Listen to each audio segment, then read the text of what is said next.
अरे श्रीमती जी कुछ तो सस्ता लो, बचत करो।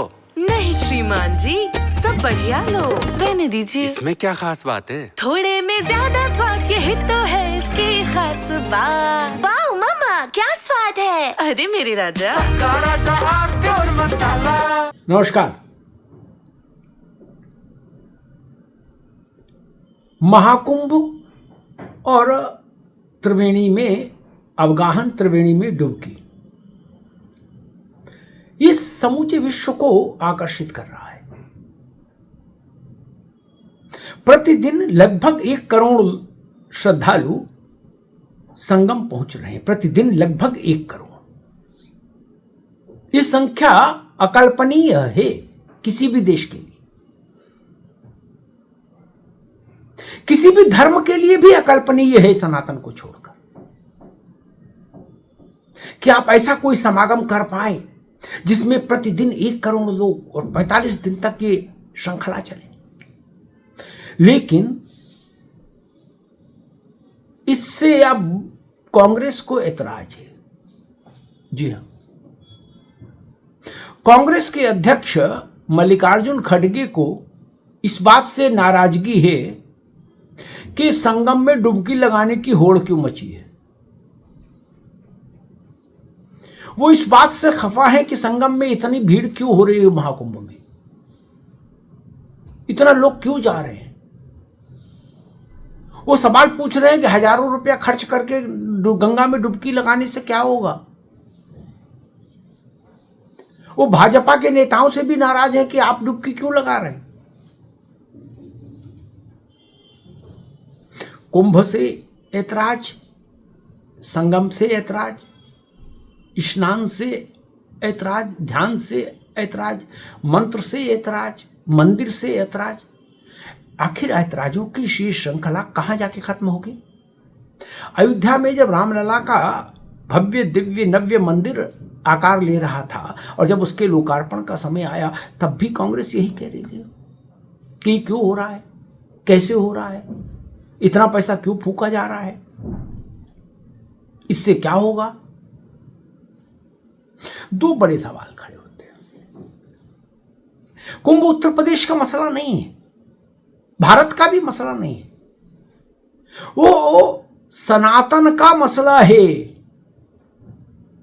और यूनेस्को के शब्दों में कहूं तो वो मानवता की सबसे बड़ी अमूर्त सांस्कृतिक धरोहर है। उससे आप को नाराजगी है। दो बातें महत्वपूर्ण है इसमें। एक ये कि बार बार कांग्रेस ये पूछती है, काशी कॉरिडोर का लोकार्पण हुआ तब भी कांग्रेस ने यही सवाल उठाया, राम मंदिर का लोकार्पण हुआ तब भी ये सवाल उठाया, और कुंभ में भी अब यही सवाल उठा रही है कि आखिर इससे क्या रोजगार मिल जाएगा। मैंने तीनों अवसरों पर, काशी के मसले अवसर पर भी, अयोध्या के अवसर पर भी और कुंभ के अवसर पर भी अनगिनत बार कांग्रेस को उदाहरण देकर, प्रमाण देकर समझाया, हाँ रोजगार मिलना बढ़ जाता है, रोजगार मिलता है इससे। काशी और अयोध्या में कायाकल्प होने के बाद 2024 में एक वर्ष में उत्तर प्रदेश में 64 करोड़ पर्यटक आए। 64 करोड़ पर्यटक, जिसमें सर्वाधिक भागीदारी 3 स्थानों की रही, काशी, मथुरा और अयोध्या। हर पर्यटक रोजगार सृजन का माध्यम होता है। ये बात खड़गे जी क्यों नहीं समझते। पिछले 30 घंटे में,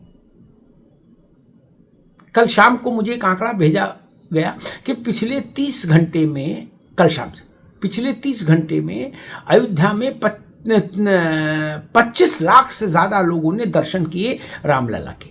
25 लाख से ज्यादा। और गोवा में 3 महीने के भीतर 25 लाख लोग आए थे। आप समझिए, कहां गोवा, कहां अयोध्या। फिर भी खड़गे साहब बार बार ये पूछते हैं कि इससे रोजगार बढ़ जाएगा क्या, गरीबी मिट जाएगी क्या। अव्वल तो मंदिर और कुंभ गरीबी मिटाओ अभियान नहीं, वो सरकारों की जिम्मेदारी है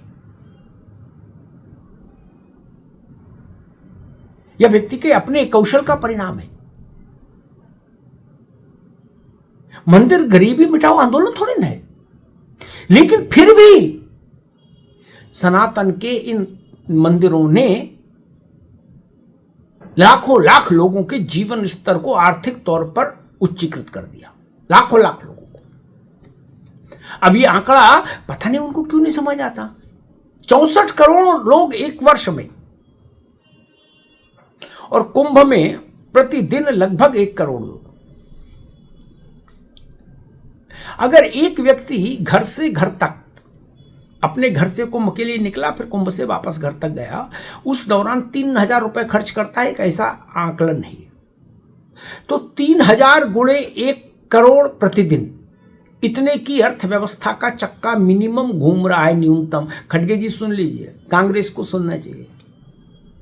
और इससे देश में रोजगार सृजन हो रहा है। और कुंभ की तैयारियों में पिछले कई वर्षों से 85,000 लोग अतिरिक्त लगे थे, वो भी रोजगार सृजन था, खड़गे जी। और मुझे पानीपत के एक व्यवसायी बता रहे थे कि कुंभ ने पानीपत के उन तमाम व्यापारियों को तार दिया, मोक्ष दे दिया, आर्थिक मोक्ष, जो कंबल बनाने के फैक्ट्री चलाते थे।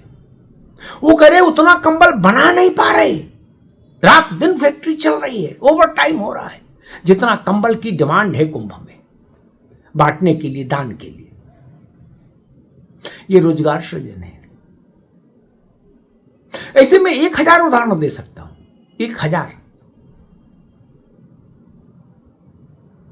हजारों कुंटल फूल प्रतिदिन कुंभ में लग रहा है।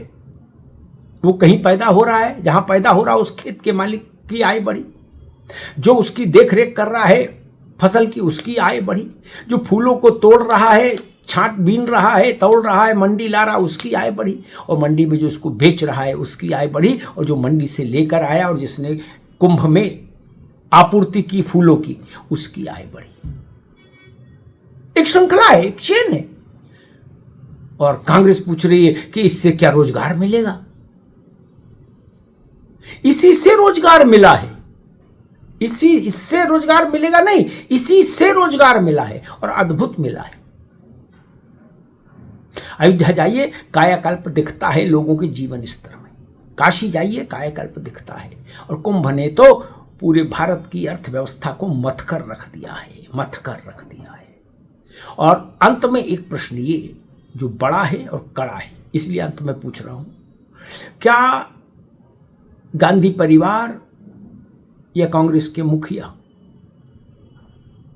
यही प्रश्न हज यात्रा के लिए कर सकते कि हज क्यों होती है, क्यों जाते हैं वहां पत्थर मारने, उससे क्या होगा जी, उससे रोजगार मिलेगा क्या गरीब को, उससे मजदूर की मजदूरी बढ़ जाएगी क्या? जो ऐसे सवाल हैं इस तेवर के साथ, क्या वो हज के लिए पूछे जा सकते हैं?